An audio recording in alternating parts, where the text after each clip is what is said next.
मुझे बताया गया कि हिज हाइनेस ने और यहाँ के युवाओं नागरिकों ने अपने समुद्रों को साफ करने की मुहिम छेड़ी है। मैं आप सभी से अपील करता हूं कि इस मुहिम में आप सब बढ़ चढ़कर के हिस्सा लें। भारत में भी हमने स्वच्छता को लेकर एक सफल और व्यापक अभियान छेड़ा है। अब भारत ने तय किया है कि साल 2022 तक भारत को सिंगल यूज ऑफ प्लास्टिक से मुक्ति दिलाएंगे। सिंगल यूज ऑफ प्लास्टिक से मुक्ति दिलाएंगे। सिंगल यूज ऑफ प्लास्टिक से मुक्ति दिलाएंगे। भाई और बहनों, देवियों सज्जनों, बैन करनी पड़ेगी, सिंगल यूज प्लास्टिक पे रोक लगानी पड़ेगी, तभी हमारा देश, हमारा एनवायरमेंट, हमारा समाज सुधरेगा। आप मेरे साथ है कि नहीं? है कि नहीं? बोलेगा नहीं? बोलेगा है कि नहीं? बिल्कुल है सर, बिल्कुल है।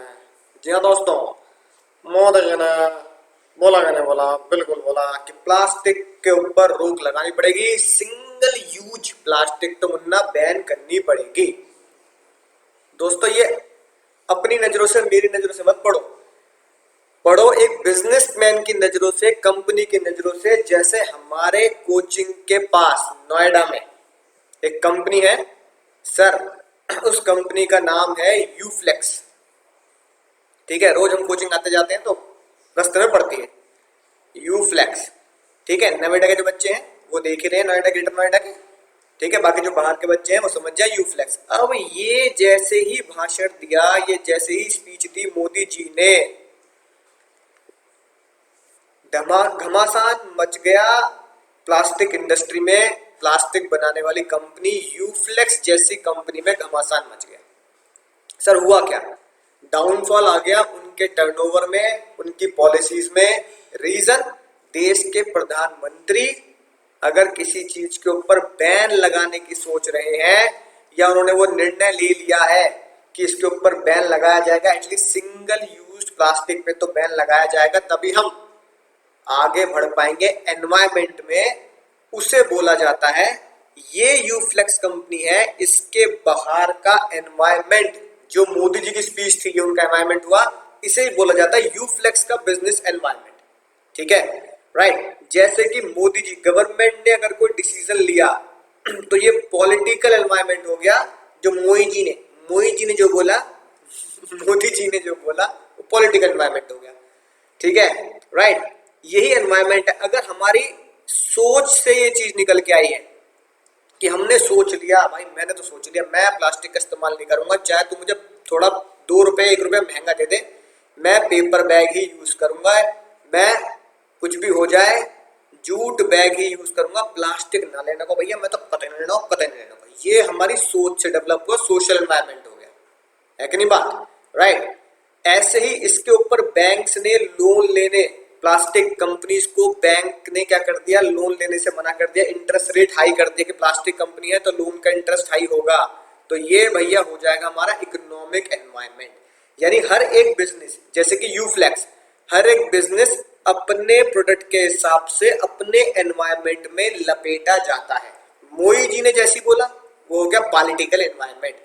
बैंक ने उनके खिलाफ, या बैंक ने कोई पॉलिसी ऐसी निकाल दी जो उनके लिए खतरनाक निकली, है ना। इकोनॉमिक के अंदर जो आप पढ़ते हैं वो हो गया इकोनॉमिक एनवायरमेंट। हमने, इंसान ने क्या सोच लिया, तुमने, मैंने, सोसाइटी ने, समाज ने क्या सोच लिया, जो समाज ने सोच लिया वो हो गया सोशल एनवायरमेंट। ऐसे ही एनवायरमेंट हमारे ऊपर जो असर डालते हैं, अब देखो कितना बड़ा असर डाला भाई कितना बड़ा असर डाला इस बात ने कि यूफ्लेक्स को सोचना पड़ गया कि भैया प्रॉफिट डाउन हो चुका है, प्लास्टिक पे बैन लग चुकी है, अब मुझे क्या करना है, जीवन में आगे कैसे बढ़ना है। इतना असर डालते हैं। ये कंपनी के अंदर का असर नहीं है, कंपनी के अंदर के माहौल का असर नहीं है, ये कंपनी के बाहर का, कंपनी के बाहर की चीजों का असर है जो कंपनी के कंट्रोल के बाहर है। अगर यूफ्लेक्स के कंट्रोल में ये बात होती तो यूफ्लेक्स मोदी जी के सामने हाथ नहीं जोड़ लेती, अरे मोदी जी, है ना भैया ऐसा मत करो यार, ठीक है, क्या कर रहे हो यार, ऐसी बात करोगे तो भैया हमारा तो बिजनेस डाउन हो जाएगा, प्लास्टिक बैन मत करो। कैसे कर सकती हो? ना मुन्ना ना, नहीं कर सकती, क्योंकि क्योंकि उनकी स्पीच, गवर्नमेंट की policies, political environment, social environment, बाहर का एनवायरनमेंट हमारे कंट्रोल में नहीं होता। ये जो सारे एनवायरनमेंट है यूफ्लेक्स के कंट्रोल में नहीं है, not in the control of, not in the control, not in the control of Uflex, यानी कि बिजनेस, यानी कि यूफ्लेक्स बिजनेस के कंट्रोल में नहीं। इसी को क्या बोला जाता है मुन्ना? इसी को बोला जाता है बिजनेस एनवायरनमेंट। यही होता है बिजनेस एनवायरनमेंट। तो देखो दोस्तों, उम्मीद है कॉन्सेप्ट बिल्कुल घुटनों की गहराई तक चला जा चुका होगा। समझ लेते हैं क्या कहते हैं business environment. It is the sum total of all individual, institution and other forces. यानी बिजनेस एनवायरनमेंट क्या है? टोटल कर दो किसका सर? टोटल कर दो किसका? इंडिविजुअल्स का और इंस्टीट्यूशंस का। यानी कि जो लोग, इंसान मेरे बिजनेस के ऊपर असर डालते हैं उनको भी इकट्ठा कर लो। इंस्टीट्यूशंस लाइक, है ना, पॉलिटिकल इंस्टीट्यूशन, ठीक है, आसपास के इंस्टीट्यूशन, उनको इकट्ठा कर लो। यानी कि लिविंग प्लस नॉन लिविंग लोगों को इकट्ठा कर लो, है ना, पॉलिटिकल पार्टीज हो गई, ये हो गई, इन सबको इकट्ठा कर लो। और ये देखो कि ये सारी की सारी फोर्सेस, है ना, मेरे बिजनेस पे क्या असर डालती हैं। तो वो होता है business environment, sum total of individual and institutions and other forces. ठीक है, इन सब में क्या क्या आता है? अब इन सब में लिविंग, नॉन लिविंग में क्या क्या आता है? पहले तो आ जाते हैं सर हमारे, जैसे कि कस्टमर, कस्टमर भैया, कस्टमर आ गए, कंपटीटर आ गए, जो मेरे साथ कंपटीशन कर रहे हैं। अगर उन्होंने प्राइस डाउन कर दिया तो हमें प्राइस डाउन करना पड़ेगा। जैसे जैसे एयरटेल का कंपटीटर कौन हुआ? एयरटेल कंपटीटर हुआ जियो। जियो ने अगर डेटा फ्री दे दिया या डेटा बहुत सस्ता कर दिया, 1 GB पर डे कर दिया, तो एयरटेल को भी करना पड़ा। तो ये मेरा कंपटीटर हो गया, है ना। सप्लायर, राइट, ये सब लोग हो गए मेरे बिजनेस एनवायरनमेंट में मेरे ऊपर जो असर डालते हैं। और कौन होते हैं? कुछ स्पेशल फोर्सेस होती है बाहर की, जिसे हम बोलते हैं, राइट, सोशल, जो मैंने ऊपर पढ़ा है, सोशल, पॉलिटिकल, ठीक है ना, इकोनॉमिकल, ये होते हैं हमारे बाहर के लोग। इसे आप क्या बोल सकते हैं? कंपटीटर हो गया, सप्लायर हो गया, एम्प्लॉय हो गया, है ना, हमारे घर के अंदर। इसे आप बोल सकते हैं स्पेसिफिक फोर्स, ठीक है, जो सिर्फ मेरे बिजनेस पे असर डालता है। सोशल हो गया, पॉलिटिकल हो गया, इकोनॉमिकल हो गया, इसे आप क्या बोल सकते हैं? इसे आप बोल सकते हैं सर जनरल फोर्स। ठीक है, तो अगर मैं बात करूं फोर्सेस की, तो फोर्सेस में स्पेसिफिक फोर्स भी आती है और फोर्सेस में जनरल फोर्स भी आती है। स्पेसिफिक फोर्स का मतलब क्या होता है? स्पेसिफिक फोर्स का मतलब होता है जो सिर्फ मेरे बिजनेस पे असर डालेगा, मेरे पड़ोसी पे नहीं डालेगा। Impact on my business only, on my business, है ना, only and only on my business. General force मतलब, जनरल फोर्स बिल्कुल बारिश की तरह है, जैसे मेरा यार बारिश की तरह, बिल्कुल वैसे, है ना, बिल्कुल बारिश की तरह है भैया। मेरी छत पे भी गिरेगी तो पड़ोसी की भी गिरेगी, तुम्हारे यहाँ भी गिरेगी, पूरे शहर पे गिरेगी अगर बारिश हो रही है। यानी कि इसका असर क्या होता है? Its impact on all business environment, सभी बिजनेस पे लगभग होता है, ठीक है ना। जैसे अगर लॉकडाउन लगा है, ठीक है, तो लॉकडाउन लगा है तो लॉकडाउन सभी बिजनेस के लिए लगा है, खाली कोचिंग के लिए या कपड़े के बिजनेस के लिए लगा, सभी बिजनेस के लिए लगा है, तो उसे बोलते हैं जनरल फोर्स। तो दो तरह के फोर्सेस होते हैं, specific as well as general, जो मैंने आपको दिखा दी। जनरल फोर्स और स्पेसिफिक फोर्स में क्या क्या आता है? ये सारी चीज जनरल स्पेसिफिक फोर्स में आ जाती है, ठीक है। कंपटीटर, सप्लायर, है ना, Ford, economical, social, political, legal, technological, ये सारी किसमें आती है सर? फोर्सेस में आ जाती है, जो मैंने ऊपर लिखा दिया। सबसे बेहतर बात, जो ब्लू पेन से हाईलाइट है, उम्मीद है आपके पास बुक पहुंच चुकी होगी। नहीं पहुंची है तो मुझे डिस्क्रिप्शन पर लिंक है, और डिस्क्रिप्शन लिंक है ना भैया, और डिस्क्रिप्शन पर लिंक पे क्लिक करके ऑर्डर कर सकते हैं आप। क्या सर? ये सारे के सारे हमारे कंट्रोल से बाहर है। कंट्रोल द कंट्रोल, यानी यूफ्लेक्स के कंट्रोल से जैसे बाहर है स्पीच, ऐसी सारी चीजें हमारे कंट्रोल से बाहर होती हैं, राइट। कंट्रोल से बाहर जरूर होती है, लेकिन फिर भी ये हमारे ऊपर असर जरूर डालती है। जैसा कि यूफ्लेक्स के ऊपर सिंगल यूज प्लास्टिक बैन होने पर उनकी सेल्स में, प्रॉफिट में डाउनफॉल आया। हमारे कंट्रोल से बाहर है मोहित जी की स्पीच, लेकिन फिर भी असर तो डलेगा। तो ये हो गया सर हमारा इकोनॉमिकल, सोशल, पॉलिटिकल, टेक्नोलॉजिकल, जो हमारे आउटसाइड द बिजनेस एनवायरनमेंट है और बिजनेस एनवायरनमेंट का हिस्सा है, लेकिन हमारे ऊपर असर जरूर डालता है।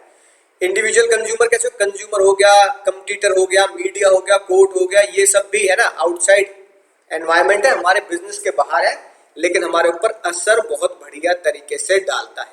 उम्मीद है दोस्तों बात समझ में आ चुकी होगी। इसलिए ये डायग्राम पाई चार्ट आपको बना के दिया है। देयरफॉर चाहे वो इंडिविजुअल हो, चाहे वो इंस्टीट्यूशन हो, लिविंग हो, नॉन लिविंग हो, चाहे कोई भी फोर्सेस हो, सोशल पॉलिटिकल, है ना, इन सब का इन्फ्लुएंस असर रहता है हमारे बिजनेस पे, कहीं ना कहीं इन सब का असर रहता है हमारे बिजनेस पर। उम्मीद है बात और कॉन्सेप्ट बिल्कुल समुद्र की गहराई तक तुम्हारे पास पहुंच चुका है, राइट।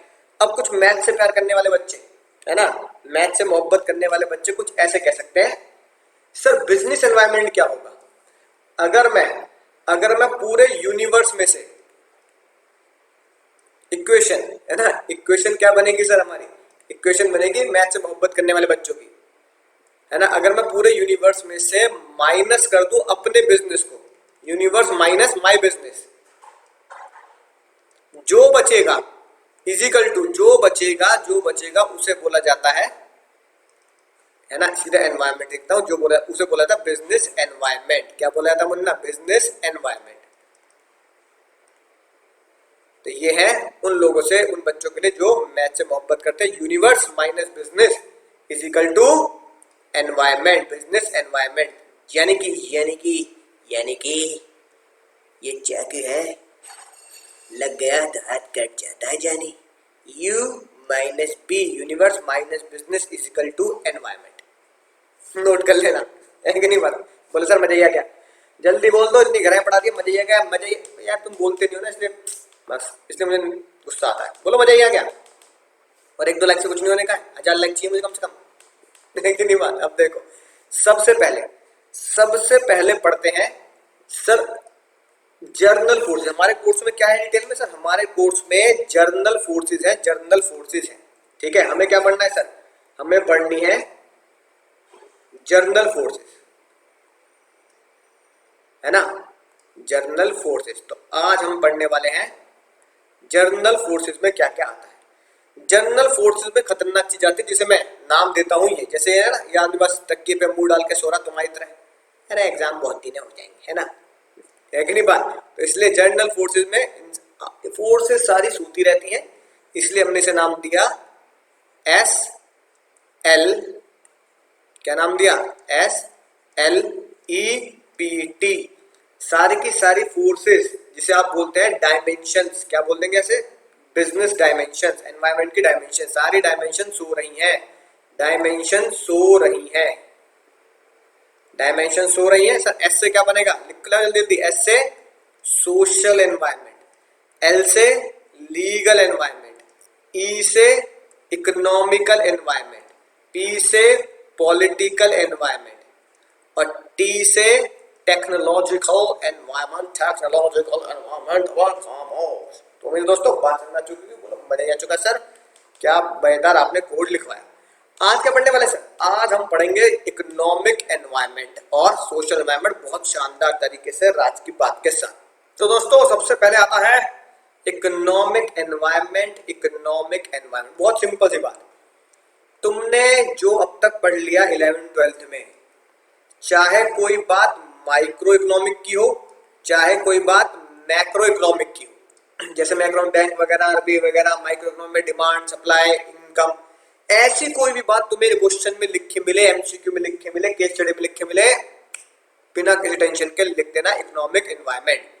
यानी कि वो इकोनॉमिक फैक्टर जो मेरे बिजनेस के ऊपर असर डालते हैं, GDP, inflation rate, interest rate, stock exchange का इंडेक्स, जैसे निफ्टी कितना चल रहा है, सेंसेक्स कितना चल रहा है, ठीक है, टैक्स का रेट, राइट। अगला देखो इनकम ऑफ द डिमांड और सप्लाई, इनकम ऑफ पीपल कितनी चल रही है, लग्जरी गुड, है ना, ये वाले गुड्स, ये सब चीजें जो आप इकोनॉमिक्स, यानी इकोनॉमिक्स की टर्मिनोलॉजी जो आपने पढ़ी है, जो भी इकोनॉमिक्स की टर्मिनोलॉजी पढ़ी है, वो अगर आपको लिख के मिल जाए तो वो कुछ भी नहीं इकोनॉमिक एनवायरनमेंट है मुन्ना, इकोनॉमिक एनवायरनमेंट है। जैसे भैया पहला एग्जांपल जो एमसीक्यू बनेगा आपका, है ना, RBI increase CRR, cash reserve ratio, to maintain, है ना, या टू कर्ब इन्फ्लेशन। ये कौन सा एनवायरनमेंट है, तो भैया इकोनॉमिक, सोशल, पॉलिटिकल, लीगल। तो आप गोला किस पे लगाएंगे, आप गोला लगाएंगे इकोनॉमिक एनवायरनमेंट। बोलो मजा ही आ गया, मजा आ गया सर। दूसरा एमसीक्यू क्या बनेगा, bank reduce interest rate, bank ने इंटरेस्ट रेट कम कर दिया on home loan. Interest rate की बात चल रही है, क्या बनेगा? Economical environment. बैंक आपको क्रेडिट ईएमआई फैसिलिटी, तीसरा एमसीक्यू, ईएमआई फैसिलिटी मिल रही है बैंक की तरफ से कि बैंक कह रहा भैया खरीदो हमको मोबाइल, है ना, खरीदो जम के खरीदो, है ना, ईएमआई पे बनवा लो, नो कॉस्ट ईएमआई या इतनी कॉस्ट ईएमआई। तो ये क्या बनेगा? ई का बनेगा भैया, ई का बनेगा, ई बनेगा इकोनॉमिकल एनवायरमेंट। इकोनॉमिकल एनवायरमेंट बहुत आसानी से पहचान में आ जाएगी बात, क्योंकि आप 11th-12th में इकोनॉमिक्स बिल्कुल डिटेल में पढ़ते हैं। ठीक है, अगली बात, अगली सुनना, ये बहुत ही इंपॉर्टेंट है, समझने के लिए बहुत शानदार चीजें, समझेंगे ध्यान से। सर जो भी असर मेरे बिजनेस पे होता है, जो भी इम्पैक्ट है on my business due to society या समाज की सोच से, जो भी मेरे बिजनेस पर असर डल रहा है वो होता है सोशल एनवायरनमेंट। जैसे हुआ ना, जहां सोच है ना, जहां सोच वहां ना गलत सोच रहे हो तुम, जहां सोच वहां सोशल एनवायरनमेंट। तो ये डायलॉग याद रखना, जहां सोच वहां सोशल एनवायरनमेंट। जहां सोच वहां सोशल एनवायरनमेंट, जहां सोच वहां वो नहीं, जहां सोच वहां सोशल एनवायरनमेंट।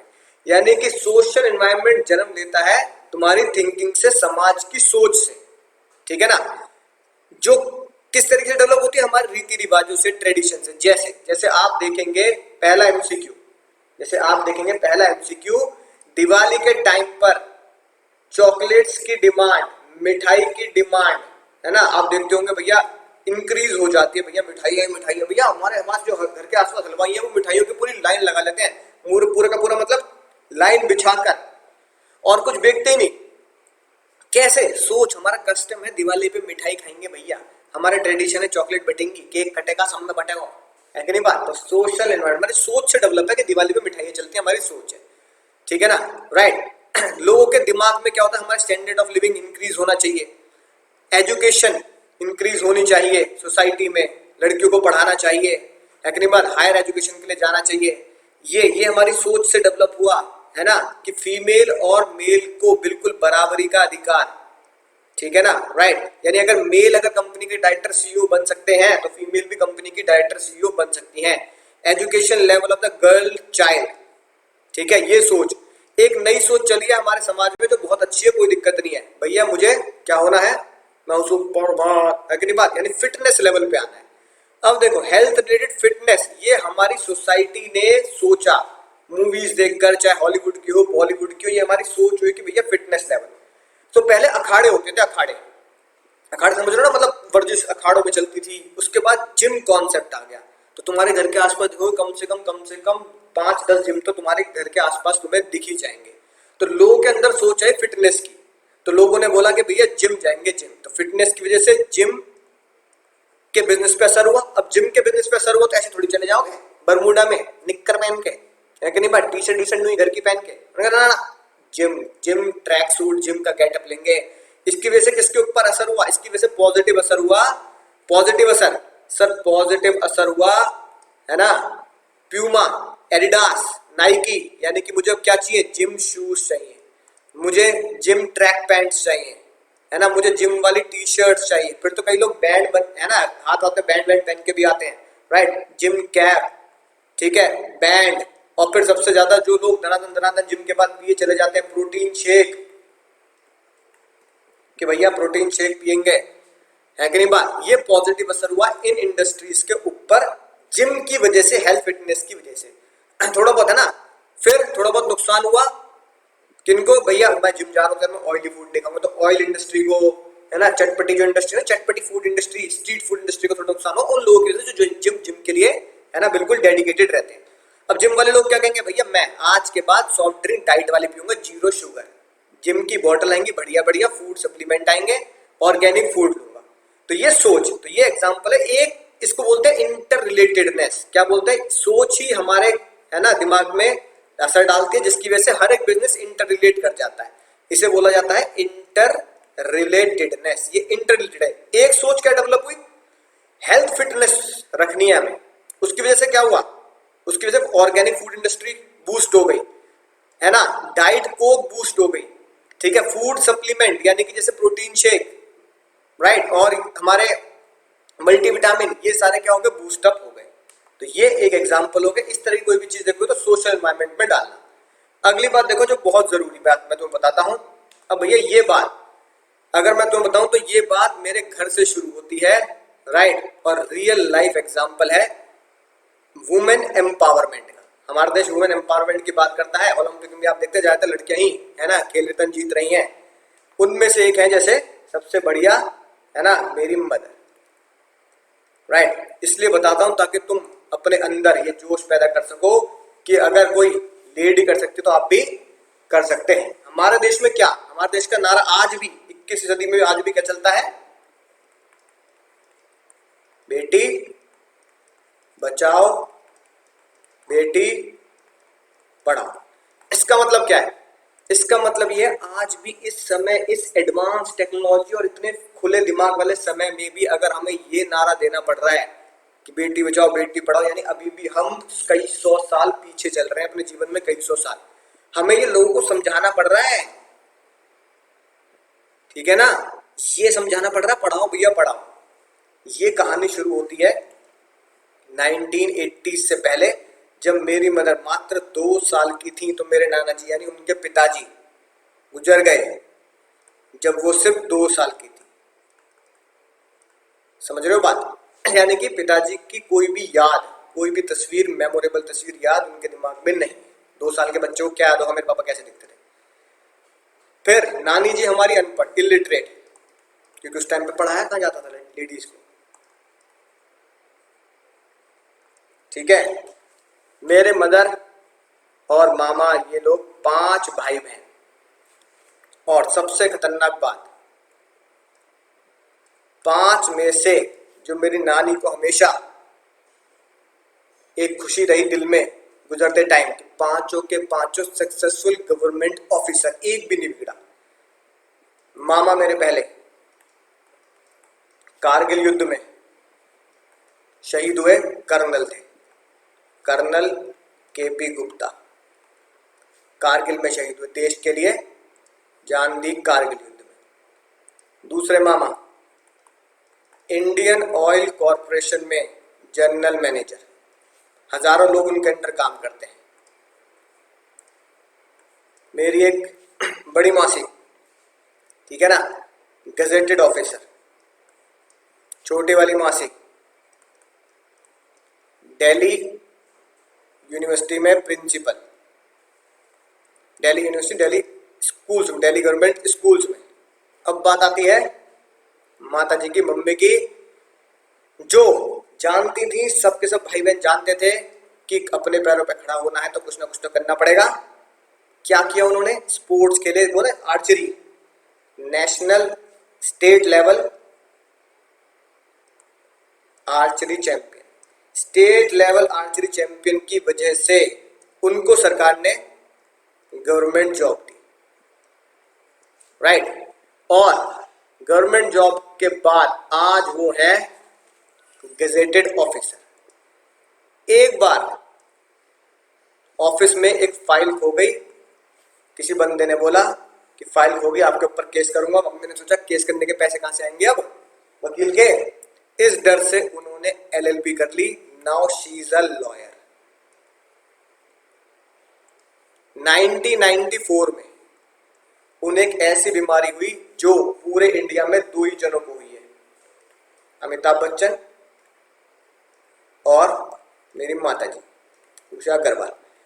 हमने अपने घर से खूब चिट्ठियां लिखी 1994 में, तो कुछ कॉल ईमेल वगैरह थे नहीं, खूब चिट्ठी लिखी कि भाई दवाई बता दो दवाई बता दो, लेकिन चिट्ठी का आज तक कोई रिप्लाई नहीं आया। डॉक्टर ने बोला मात्र 3 महीने आपके पास, 3 महीने बाद आप दुनिया में नहीं रहेंगे। फिर उनको एक डॉक्टर मिले होम्योपैथिक वाले, उन्होंने बोला भैया अगर जिंदा रहना है थोड़े दिन, हो सकता है होम्योपैथिक से फायदा हो जाए, होम्योपैथिक की दवाई खाएं। और उनका ग्लोबिन, होमोग्लोबिन आज भी 7.5 और 8 ही रहता है, जो मिनिमम हीमोग्लोबिन के पॉइंट है ना, इतना मिनिमम चाहिए इंसान के लिए। ठीक है, फॉर्चुनेटली आज she is alive and she is a gazetted officer, government officer as well as lawyer. अब वो होम्योपैथिक से इतना इंस्पायर हुई कि एक मरे हुए इंसान को अगर होम्योपैथिक ने जिंदा कर दिया, ठीक है, मरा हुआ इंसान क्यों कह रहा हूं, क्योंकि जो उन्हें बीमारी हुई थी उसे बोला था माइसीनिया। माइसीनिया माइसीनिया की बीमारी मतलब था बॉडी के सेल्स नहीं बनते, बॉडी लिविंग डेड। अगर उनकी आंखें खुली हैं तो खुली हैं, हाथ अगर ऐसे रखे हैं तो ऐसे रखे हैं, बॉडी ऐसे है तो ऐसे, लिविंग डेड।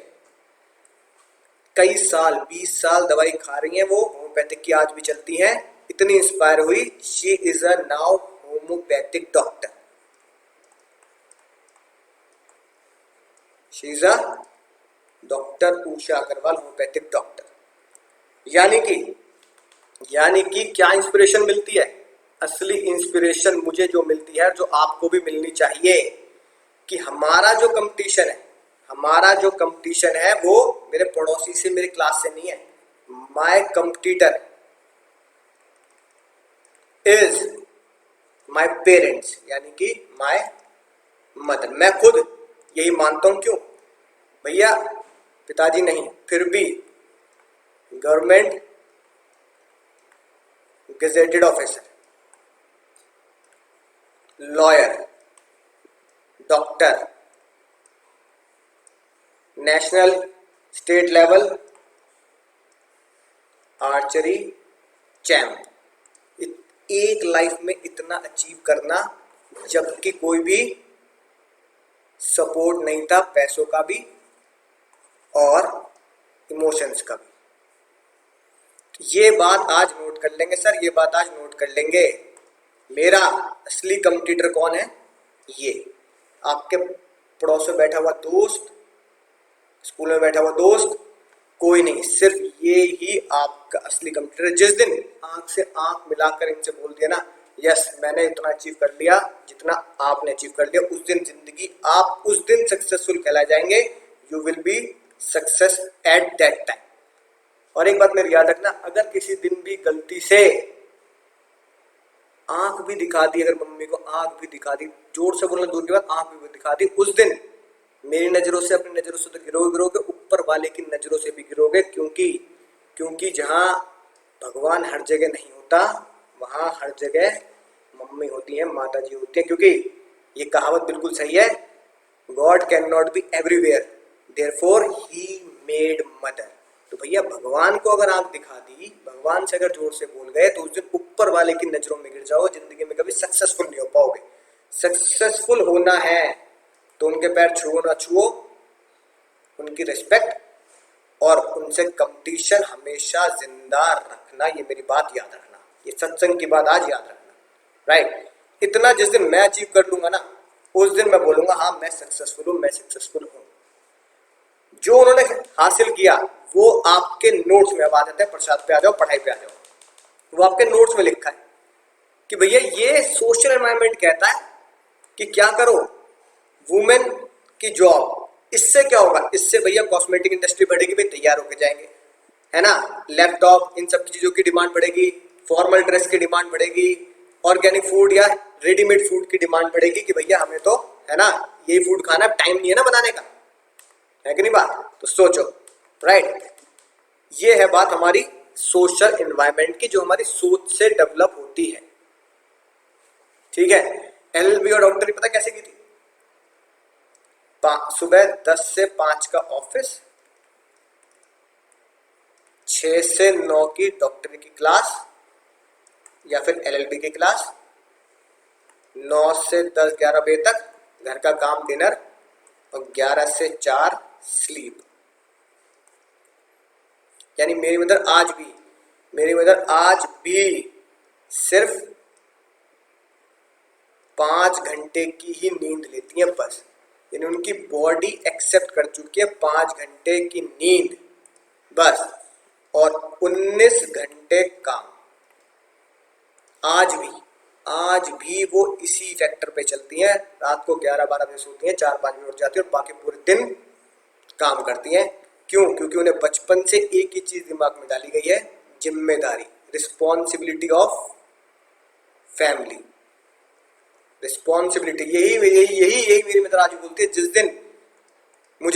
दिन जिम्मेदारी का एहसास, रिस्पॉन्सिबिलिटी का एहसास दिमाग में आ जाएगा, उस दिन नींद अपने आप कम हो जाएगी। जो बच्चे कहते हैं ना सर नींद बहुत आती है, जिस दिन जिम्मेदारी, रिस्पॉन्सिबिलिटी दिमाग पे आएगी ना, उस दिन नींद अपने आप कम हो जाएगी, राइट। जैसे मेरी मदर आज भी 50 साल में भी, 50-55 साल में भी सिर्फ 4-5 घंटे ही सोती हैं डेली, सिर्फ 5 घंटे। मुझे नहीं पता कैसे, पर मैं ज्यादा सोता हूँ, मैं तो 7 घंटे सोता हूँ कम से कम। अब बात आती है सर क्वेश्चन कैसे बनेंगे। क्वेश्चन कैसे बनेंगे सर एग्जाम में, क्वेश्चन कैसे बनेंगे, एमसीक्यू कैसे बनेंगे। देखो पहला एमसीक्यू कुछ ऐसा बनेगा, ठीक है, easy EMI system of bank, ठीक है। ये कौन सा होगा सर, इकोनॉमिकल, गोला लगाएंगे इकोनॉमिकल। दूसरा क्वेश्चन में क्या बनेगा, दूसरा क्वेश्चन बनेगा बैंक रिड्यूस इंटरेस्ट रेट, ये क्या आंसर होगा, इकोनॉमिकल, लिखते जाना साथ साथ। तीसरा क्वेश्चन कैसा बनेगा, increase in number of working women, जल्दी बताओ, वुमेन वर्किंग क्या बनेगा सर, सोशल एनवायरनमेंट, ठीक है। ये एमसीक्यू और कीवर्ड बता रहा हूं तुम्हें, एमसीक्यू के और केस स्टडी के। अगला क्वेश्चन क्या बनेगा sir, demand for reservation, reservation होता है डीयू में लड़कियों के लिए रिजर्वेशन है, मेडिकल में, इंजीनियरिंग में, है ना, लोअर लेवल के लिए रिजर्वेशन है। तो demand for reservation for minority, कि माइनॉरिटी को रिजर्वेशन मिलना चाहिए, ये क्या होगा सर, सोशल एनवायरनमेंट, ठीक है ना, राइट। बैंक प्रोवाइड क्रेडिट, उधार आसानी से दे देता है, इजी क्रेडिट सिस्टम, ये क्या होगा सर हमारा, इकोनॉमिकल एनवायरनमेंट। इस तरीके से इकोनॉमिक और सोशल एनवायरनमेंट को पहचानना है एग्जाम में बहुत बढ़िया तरीके से। सर एक क्वेश्चन देख लें तो फिर है ना जबरदस्त तरीके से मजा ही आ जाएगा। सर क्वेश्चन चलते हैं 17 की तरफ। क्या कह रहा है सर, क्वेश्चन में सबसे पहले पूछ रहा है डायमेंशन बताओ, एक तीर से दो शिकार, और प्रिंसिपल ऑफ मैनेजमेंट बताओ, यानी प्रिंसिपल ऑफ मैनेजमेंट जो चैप्टर नंबर 2 है वो भी बताना है और डायमेंशंस भी बतानी है। तो मुन्ना 17 में पढ़ेंगे और बताएंगे डायमेंशन कौन सी है, ठीक है। क्या लिखा है, वेजेस वर विद इन पे। अब देखो ये वेजेस दी गई हैं उतनी कि ताकि एम्प्लॉय अपने रीजनेबल स्टैंडर्ड को जी सके। तो ये प्रिंसिपल में क्या आएगा, बिल्कुल सही वेजेस दी जा रही है, रीजनेबल स्टैंडर्ड के लिए जीने के लिए बिल्कुल वेजेस दी जा रही है। तो ये क्या हो गया, कौन सा प्रिंसिपल, हेनरी फ्योल का रेम्यूनरेशन ऑफ एम्प्लॉय, ठीक है, राइट। इस पे आप टिक लगाएंगे, ये आपका पहला एमसीक्यू का 4 ऑप्शन आएंगे, टिक लगाएंगे। तो ये बन गई केस स्टडी एमसीक्यू। क्या बन गई सर, इसी को हमने किस फॉर्म में बना दिया, इसी को हमने बना दिया केस स्टडी एमसीक्यू फॉर्म में, केस स्टडी एमसीक्यू फॉर्म में। अगला देखो क्या अगली बात क्या कह रहा है, आगे पढ़ो ध्यान से। गुड वर्किंग कल्चर, है ना, Benny was very happy organizing but due to long working hours she did not have time to cook the meal, she had depend upon outside food, है कि नहीं बात। She also had a problem of faced by many colleagues not in the company but also the company, एक simple problem है। तो उसने क्या किया, increase in the number of working women. इससे क्या पता लगता है सर, अभी भी बताया, increase in the number of working women से क्या हुआ है सर, ये हुआ है सोशल एनवायरनमेंट। फिर आपको ऐसे मिलेगा एमसीक्यू में, ठीक है ना।